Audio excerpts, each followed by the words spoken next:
Hello សូមស្វាគមន៍មកកាន់ Channel ពេជ្រសម្រាប់រឿងតែមុននឹងចូលដល់សាច់រឿងរបស់យើងadmin ក៏សូមពឹងអ្នកនរគ្នាជួយចុច Subscribe ចុច Like និងចុចសញ្ញាកណ្ដឹងនៅលើវីដេអូរបស់ admin ផងដើម្បីជាការលើកទឹកចិត្តដល់ admin ហើយ admin ក៏សូមពឹងអ្នកនរគ្នាចូលទៅក្នុងក្រុមនេះម្នាក់មួយផងអាច scan ទៅលើ QR code នេះបានដើម្បីទទួលបានដំណឹងថ្មីៗពី admin អញ្ចឹងកុំឲ្យខាតពេលយូរយើងចូលដល់សាច់រឿងរបស់យើងទាំងអស់គ្នាសាច់រឿងនៅភាគទី22ក៏ចាប់ផ្ដើមឡើងនៅពេលដែលខ្លាឃ្មុំទៅភ្ញាក់ផ្អើលមែនទែនហើយក៏និយាយថាបែបណាអត់ទេតាំងពីពេលណាចំណែកយន្តវូពេលហ្នឹងក៏ចេះហើយរឿងនោះសំខាន់ក្នុងពេលឥឡូវនេះដែរមែនទេខ្លះគុំក៏និយាយទៀតថាវាមិនសំខាន់ទេប៉ុន្តែមិនក៏បងលាក់បាំងខ្ញុំបានល្អយ៉ាងនេះអើយខ្ជូតហើយក៏ស្រាប់តែឃើញអាចារ្យនេះទៅងើបពីក្លៀតណាមកនេះទាំងនិយាយថានោះមិនមែនជារឿងអ្វីដែលលោកទៅព្រួយបារម្ភនៅក្នុងពេលនេះនោះទេរួចនាងក៏និយាយទៅកាន់យន្តវូថាតើបងពិតជាអូមេហ្គាមែនទេក៏ធ្វើឲ្យយន្តវូយើងភ្ញាក់ផ្អើលយើងស្ទាក់ស្ទើរដែរពេលហ្នឹងយន្តវូក៏បាននិយាយថាខ្ញុំគឺអូមេហ្គាហើយនៅពេលនោះខ្ញុំកំពុងតែឡើងកម្ដៅគ្រូពេទ្យបានប្រាប់ខ្ញុំថាខ្ញុំមិនគួរលេបថ្នាំទប់ស្កាត់ទៀតទេអញ្ចឹងហើយទើបខ្ញុំឈប់សម្រាប់ពីសាលាចំណែកខ្លាឃ្មុំមកពេលនោះភ្ញាក់ផ្អើលខ្លាំងជាងគេហ្មងយន្តវូក៏បន្តនិយាយទៀតថាម្សិលមិញខ្ញុំគិតថាវគ្គកម្ដៅរបស់ខ្ញុំគឺអស់ហើយទើបខ្ញុំមកសាលាវិ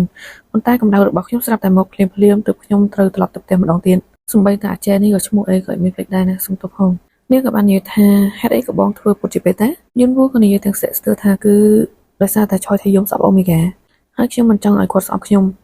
ដោយសារខ្ញុំចូលចិត្តឆយថៃយំយន្តវូក៏បានគិតថាតើឲ្យខ្ញុំបំភ្លេចវាយ៉ាងម៉េចបានទៅខ្ញុំមិនដែលនឹងគិតផងសម្បីតែបន្តិចគ្នាអត់ធ្នន់សម្បីតែគិតថាគ្នានឹងអាចនឹងបានជួបគ្នាបែបហ្នឹងហើយក៏នឹកសម័យទៅរឿងការប្រយុទ្ធមិញផងដែរហើយក៏គិតថាខ្ញុំក៏ទទួលបានការសារភាពពីគាត់ហើយថែមទាំងបានគេងជាមួយនឹងគាត់ទៀតផង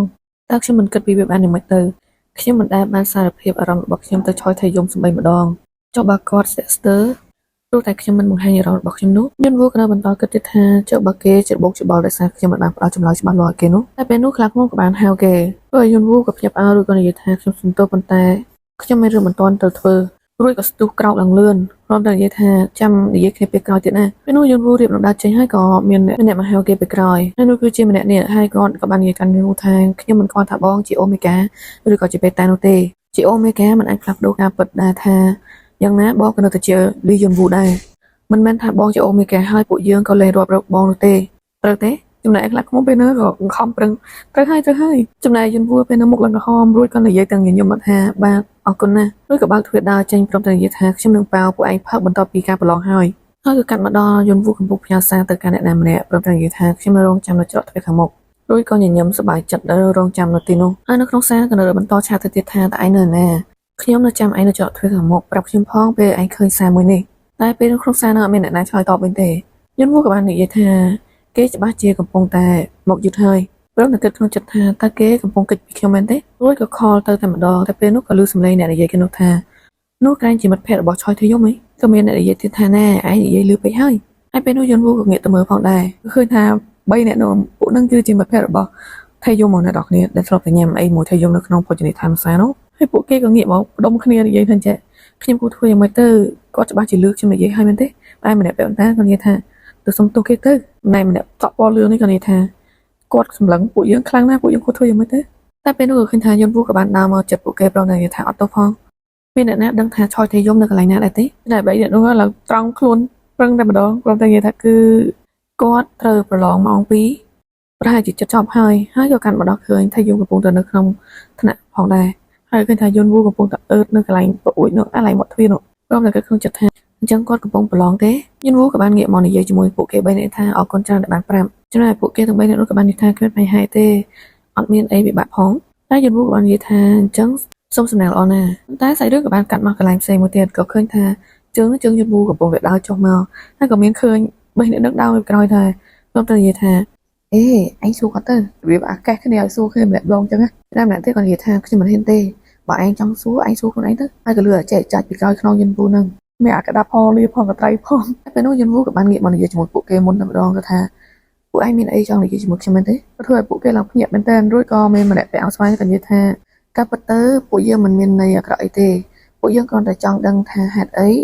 តើថៃយំមើលថែលោកល្អទេឡើងធ្វើឲ្យយន្តវូភ្ញាក់ផ្អើលខ្លាំងមែនតើគេចង់សម្ដៅថារឿងលើក្រែនឹងអ្នកនរគ្នាហើយពួកគេក៏និយាយថាគឺមកពីវាជាលើកដំបូងរបស់ពួកយើងដែលឃើញថាថៃយំតាក់ទងនឹងនរណាម្នាក់ដូច្នោះហើយទើបពួកយើងចង់ដឹងថាគាត់ធ្វើចរិតបែបណាចំពោះគូស្នេហ៍របស់គាត់ចំណែកយន្តវូពេលនោះក៏បាននិយាយថាការពិតទៅពួកយើងមិនទាន់តាក់ទងគ្នានៅឡើយទេ ធ្វើឲ្យពួកហ្នឹងភ្ញាក់ផ្អើលខ្លាំងមែនតើដូចម្នាក់បែបបន្តាក៏និយាយថាថាម៉េចអ្នកទាំងពីរមិនតន់បានតាក់ទងគ្នាទេចំណែកម្នាក់សក់លឿងក៏បាននិយាយថាប៉ុន្តែនៅតែតែគេងជាមួយគ្នាមែនទេពេលហ្នឹងយន្តវូក៏បាននិយាយថាហេតុអីពួកលោកគិតថាពួកយើងតាក់ទងគ្នាចំណែពេលនេះក៏ប្រកែកគ្នាចង្អុលគ្នាទៅវិញទៅមកម្នាក់សក់លឿងក៏និយាយថាគឺកាយវិការដែលឆយថៃយំធ្វើនៅម្នាក់បន្តាក៏និយាយថាអ្នកណាក៏មិនដឹងដែរថាគាត់ធ្វើចំពោះមនុស្សដែលគាត់ចូលចិត្តដែរម្នាក់បែបបន្តាក៏និយាយទៀតថាមិនក៏ពួកគេមិនតន់តាក់ទងគ្នាទៅកើតស្លាប់ហើយតើវាអាចជាការស្រឡាញ់តែម្ខាងដែរអញ្អ្នកអាវស្វាយក៏បាននិយាយថាចប់ហើយពួកយើងមិនគួរមកសួរសំណួរបែបហ្នឹងទេតែម្នាក់សក់លឿងក៏និយាយថាអញ្ចឹងហើយទើបខ្ញុំប្រាប់ថាកុំឲ្យសួរហើយឃើញថាពួកគេនិយាយច្រើនមែនតើចំណែកយន្តវូពេលហ្នឹងក៏គិតអញ្ចឹងហើយពួកគេដូចជាផាក់សុនជេអញ្ចឹងហ្នឹងហើយអាបែកខ្លាឃ្មុំនោះឈ្មោះផាក់សុនជេតែអត់មានសំហៅខ្លាឃ្មុំដដែលចុះព្រោះអីយ៉ាងណាក៏អត់មានអត់ចាំឈ្មោះគាត់ដែរចាប់តែភាគហ្នឹងទៅអត់មានគេហៅឈ្មោះគាត់គឺអត់មានភ្លេចទៀតហើយពេលហ្នឹងម្នាក់បែបបន្តែហ្នឹងក៏ងាកមកសើចដាក់យន្តវូថាសុំទោសផងមើលទៅពួកយើងយល់ច្រឡំហើយពួកយើង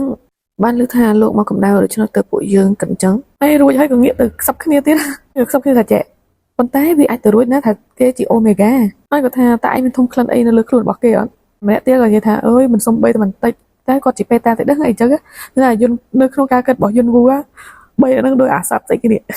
ចែកមានដាក់ឲ្យមើលនៅក្នុងការគិតយន្តវូគឺបីហ្នឹងដូចអាសត្វអញ្ចឹងចំណែកយន្តវូពេលហ្នឹងតឹងចិត្តពេកក៏និយាយទៅតែម្ដងថា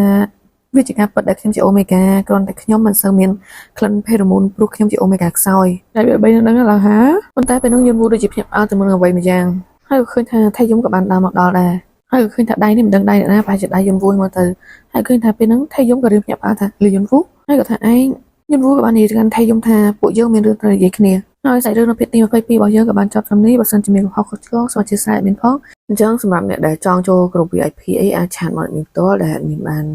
pin account របស់ admin នៅក្នុងក្រុមហ្នឹងអ្នកទាំងគ្នាអាចចូលមើលក្នុងក្រុមបានអាចសួរព័ត៌មានបន្ថែមអីទៀតក៏បានដែរសម្រាប់អ្នកដែលបាត់ភាគឬក៏រក channel អត់ឃើញអីព្រោះ admin ផុសរឿងយ៉ាងច្រើន channel ដែរអញ្ចឹងអ្នកទាំងគ្នាគ្រាន់តែចូលក្នុងក្រុម Telegram ដែល admin បានដាក់ហ្នឹងទៅហើយបើសិនជាចូលក្នុងក្រុមហ្នឹងអត់កើតអាចឆាតមក admin ផ្ទាល់បានចាំ admin add អ្នកទាំងគ្នាចូលព្រោះមានបញ្ហាមានគ្នាយើងខ្លះគាត់ចូលអត់កើតព្រោះឯក្រុម Telegram ហ្នឹង admin គឺជាកន្លែងទុកព័ត៌មានរបស់ admin ទាំងអស់ហ្មងណាadmin មានបញ្ហាអីពី channel មួយណាអី admin អត់បានផុសរឿងឬក៏បញ្ហាអីណាមួយ admin នឹងផុសចូលទៅក្នុងហ្នឹងឲ្យអ្នកទាំងគ្នាដឹងហើយអ្នកដែលចង់ឆាតមក admin ផ្ទាល់អី admin នឹង pin account admin នៅក្នុង comment អរគុណអ្នកទាំងគ្នា